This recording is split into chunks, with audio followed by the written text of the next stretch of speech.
নমস্কার, আমি অন্তি। আমার আরেকটি ভ্লগে সবাইকে স্বাগত। আজ মঙ্গলবার। আজও সেই যথারীতি রান্নাঘর থেকেই দেখা সাক্ষাৎ, কারণ আজকে বরের ডিউটি। আজ কিন্তু আমি দেরি করিনি, একদম সকাল সকাল উঠে পড়েছি। কারণ কাল রাতেই বর আবদার করেছিল আজকে ঘুগনি আর পরোটা নিয়ে যাবে অফিসে টিফিন। আজ আর ভাত ডাল নেবে না। কিন্তু ভাত ডাল না নিলে কী হবে, আমরা তো বাড়ির মানুষগুলো তো সারাদিন ওই খেয়ে থাকতে পারবো না, আমাদের জন্য তো করতেই হবে। ঘুগনি হতেও সময় লাগে, যদিও মা ঘুগনির ডালটা আগেই সিটি দিয়ে রেখেছিল, আমার কাজটা এগিয়ে দিয়েছে। আর কি বলো তো, ওই ঘুগনি, ছোলার ডাল, লুচি বা মাংসের বিভিন্ন আইটেম আমার হাতে খেতেই সবাই ভালোবাসে।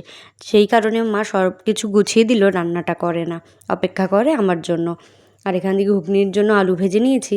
আসলে আলুটা কাটা ছিল না, যদি কাটা থাকতো তাহলে একবারে ডালের সাথে সিটি দিয়ে দিতাম, তো এতে তেলটাও বেশি লাগতো না। আর এখান দিয়ে বরের জন্য পরোটা করে নিচ্ছি। আজকে আর তিকোণ চৌকোণ কোনো পরোটাই করবো না, গোল গোল করে দেবো। সকাল সকাল তো অত কিছু করে উঠতে পারা যায় না, সবার জন্য করতে হবে পরোটা। আর এখান দিয়ে আবার দুপুরের রান্নাও করে ফেলবো একবারে, কারণ আজকেও আমি যাবো এক জায়গায়।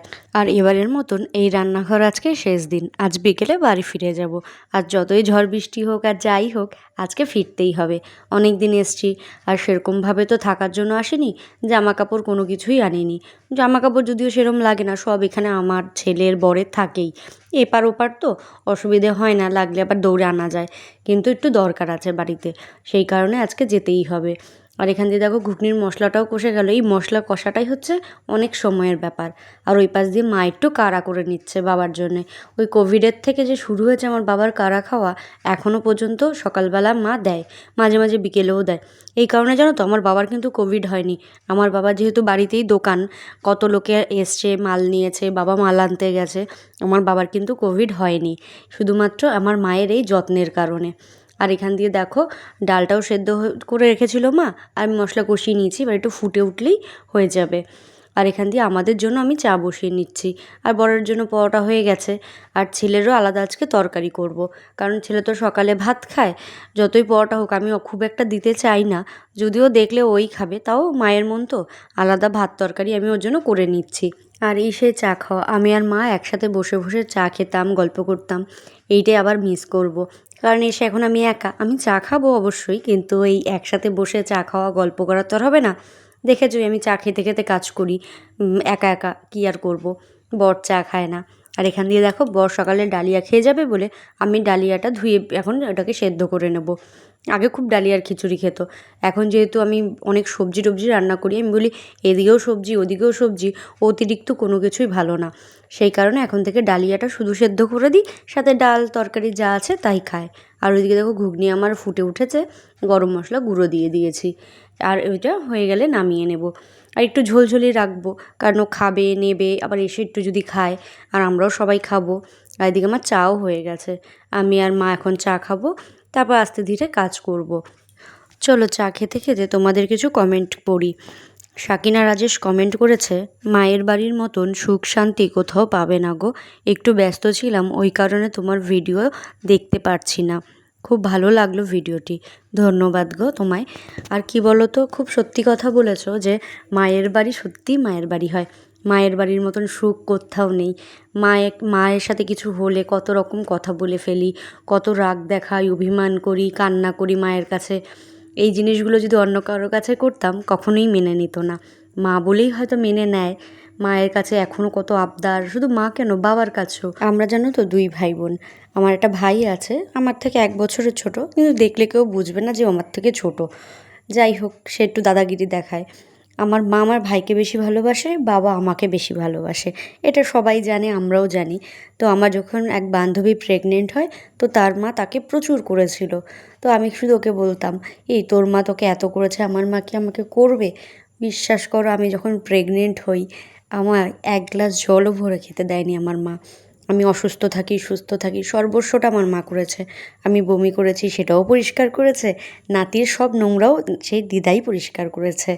সেই সময় আমি বুঝেছিলাম যে না, সত্যি মা মাই হয়, মায়ের কাছে কোনো সন্তানই আলাদা না। যখন আমি বলতাম আমার মাকে যে তুমি ভাইকে বেশি ভালোবাসো বা ওর অন্যায়গুলোকেও তুমি সাপোর্ট করো, তখন আমার মা শুধু একটা কথাই বলতো, আগে নিজে মা হও, তখন বুঝতে পারবি মায়ের যন্ত্রণা কতটা। সত্যি যখন নিজে মা হয়েছি এখন আমি বুঝতে পারি। আর এখান দিয়ে দেখো ত্রিহানবাবু উঠে পড়েছে। ওই উঠলে কোল লাগে, ওকে দিয়ে আসলাম মায়ের কাছে। মা ওই ঘরে বসে আছে, টিভি দেখছে। ও না, ওইখানে যাবে না। কিছুক্ষণ কুই কুই করে সে চলে এসছে সেই কোলেই। এখন ওর দাদার কাছে যাওয়ার জন্য বায়না করছিল। দাদা বলতে আমার বাবা।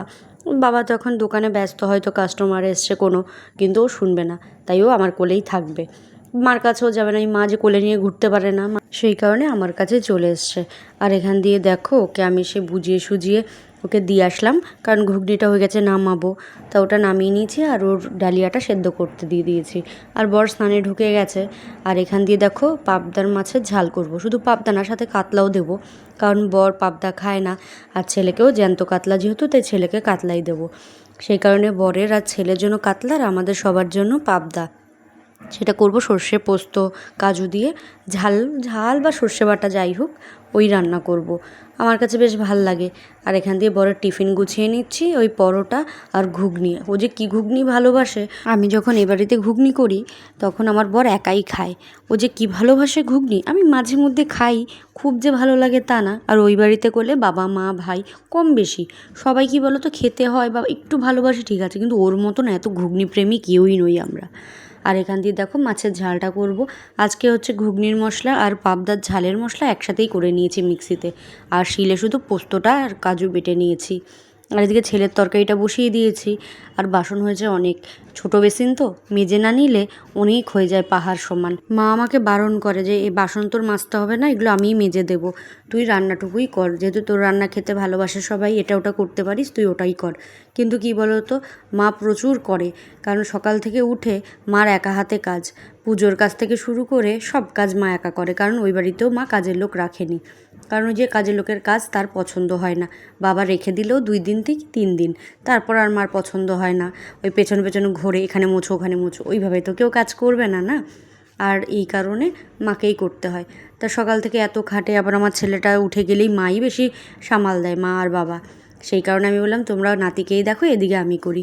আমার মা না প্রচুর কষ্ট করেছে এক সময়। কেমন কষ্ট বলো তো, আমাদের বাড়িতে সারা দিন লোক থাকতো একটা সময়, মানে রোজ রোজ মানে রোজ, পাগল হয়ে যাওয়ার মতন। এই এখান থেকে আসছে ওখান থেকে আসছে, বিশেষ করে বাংলাদেশ থেকে প্রচুর লোক আসতো, আর সেগুলোকে আমার মাই সামলাতো, এই রান্না খাওয়া থেকে শুরু করে সব কিছুই।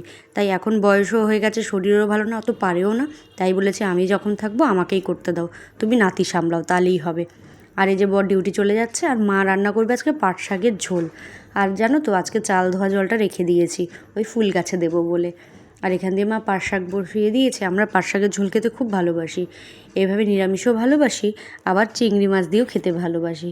ওই যে চাল ধোয়া জলটা রেখে দিয়েছিলাম বললাম, ওটাই গাছে দিচ্ছি। শুধু জানো তো এই চাল ধোয়া জল ফুল গাছ বা ফল গাছের জন্য না, আমাদের চুলের জন্যও ভীষণ ভালো। আগে আমি খুব চুলের যত্ন করতাম, এটা সেটা মাথায় দিতাম, খাই না খাই মাথায় আগে দিয়ে নিতাম। এখন তো সেটা আর হয় না। যাই হোক, আর আজকেও দেখো 2টো গাছ নিয়ে এসেছি। একটা এনেছি আমার জন্য, আর একটা এনেছি ত্রিহানের দাদানের জন্য। ওই যেটা ফুল ফোটা সেটা ওর দাদানের জন্য। ওর দাদানও ভীষণ গাছ করতে ভালোবাসে। ওই যে মাঝে মাঝে আমার ব্লগে 2-1টা ফুল গাছ যদি দেখো, সেগুলো ওর দাদানের গাছ। আর এখন দেখো রেডি হয়ে গেছে ত্রিহান বাড়ি যাবে বলে, আমরা এখন বাড়ি ফিরবো, তাই এই চটিটা ও নিয়ে যাবে। আমি বলছি বাবা এটা ওই বাড়ির জন্য দাদা কিনেছে, তুমি ওই বাড়ি গিয়ে পরবে না, ওটা নিয়ে আসবে। যাই হোক, ভুলিয়ে বালিয়ে রেখে যখন বাড়ির পথে আমরা টোটো করে ফিরছি। আর এসেই দেখো রান্নাঘরের কি অবস্থা, আমি বুঝতে পারছি না কোন দিক থেকে শুরু করবো আর কী করব। আর এই দেখো গাছগুলো এভাবে রাখা হয়েছে, সকাল হলে ভালো করে দেখাবো। গাছে দেখলাম 2টো কুড়িও হয়েছে, মনে হয় কাল ফুটবে। ঠিক আছে, আজ তবে এটুকুই থাক, দেখা হবে অন্য কোনো ভিডিওতে। ভালো থেকো, সুস্থ থেকো।